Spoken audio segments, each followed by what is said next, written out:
আমরা AC repair করতেছি। আপনার 2 টন একটা মেশিন, কুলিং কম হয়।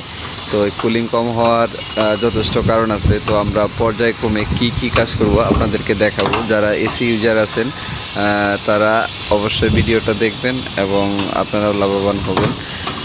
আর যারা টেকনিশিয়ান ভাই আছেন, আমার চেয়ে আরও অনেকে ভালো বোঝেন। তো আমি যে কাজটা যেটা করতেছি সেটা যদি আপনাদের ভালো লাগতে পারে, তো এগুলা বিষয় থেকে দূরে থাকবেন। এগুলা খুব ডেঞ্জারাস জিনিস। তো আমরা এগুলারে বিভিন্নভাবে চেক করব। চেক করার পর এটার 22 নম্বর গ্যাসের যে একটা মূল একটা কারণ থাকে, সেই কারণটা হলো আপনার তেল। এগুলো দেখছেন, এগুলো সব হলো অয়েল বের হয়ে গেছে। এই অয়েলগুলা নির্মূল করতে হবে। তো এটা আমি একটা বিশেষ কায়দায় এই অয়েলগুলো আমরা বের করব। আপনারা সাথেই থাকুন, দেখতে পারবেন আমরা কিভাবে কাজটা করে থাকি। আমি টিউটোরিয়াল টিউবের পক্ষ থেকে রয়েছি মোহাম্মদ আব্দুর রূপ, এবং আমার এক সহকারী ভাই রয়েছে, ওনার নাম হলো ইউসুফ সাহেব। তো ভিউয়ার্স, চলুন আমরা কিভাবে কাজটা সম্পাদন করি আপনাদেরকে দেখাই। দেখছো অনেক প্রেশার জমা হয়ে রয়েছে। এইটা যে খোলার পরে ওইটা খুলতেছে না। তো এই ভিউয়ার্স, যে এসিগুলা দীর্ঘদিন চলার পর যে কন্ডেন্সার থাকে, আউটডোর এবং ইনডোরের কন্ডেন্সার থাকে, এই কন্ডেন্সারের ভিতরে অয়েল জমে যায়। তো এই অয়েলগুলো থাকার কারণে গ্যাসের সঠিক সার্কুলেশন হয় না। তো সার্কুলেশন না হলে আপনার পর্যাপ্ত পরিমাণ ঠান্ডা হয় না এবং কম্প্রেসারে আপনার প্রেশার পড়ে। তো আমি এই তেলগুলা বের করার জন্য আমি এক ধরনের একটা কেমিক্যাল ব্যবহার করবো। সেটা হলো আপনার 1000 বলে এটাকে অ্যান্টিডাস্ট। তো এটা আপনার ব্যবহার করে আমি এটা আপনার ইনডোরটা ক্লিন করব, ছাদে বসে ক্লিন করব। তো এটা দেখুন, এটা একটা লিকুইড, এটা আবার খাওয়ার জন্য না। তো আপনারা মনে রাখবেন যাতে এটা আবার কেউ আবার ভুলে যাতে আবার না খায়।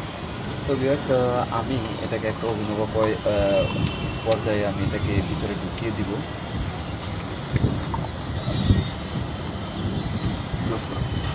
ভিউয়ার্স, আমরা স্ক্যানারগুলো বদলে দিব। এই যে এই লুজ স্ক্যানার আর এই ক্যাপাবিলারি, এটাকে আমরা চেঞ্জ করে দিব। চেঞ্জ করে দিয়ে আমরা নতুন লাগিয়ে দিব। তো আপনারাও ঠিক তাই করবেন।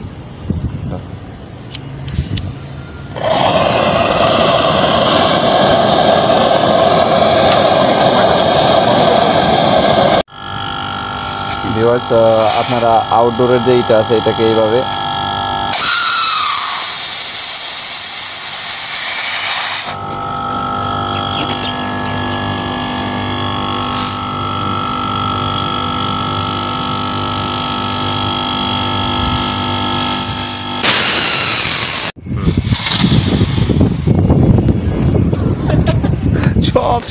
আমার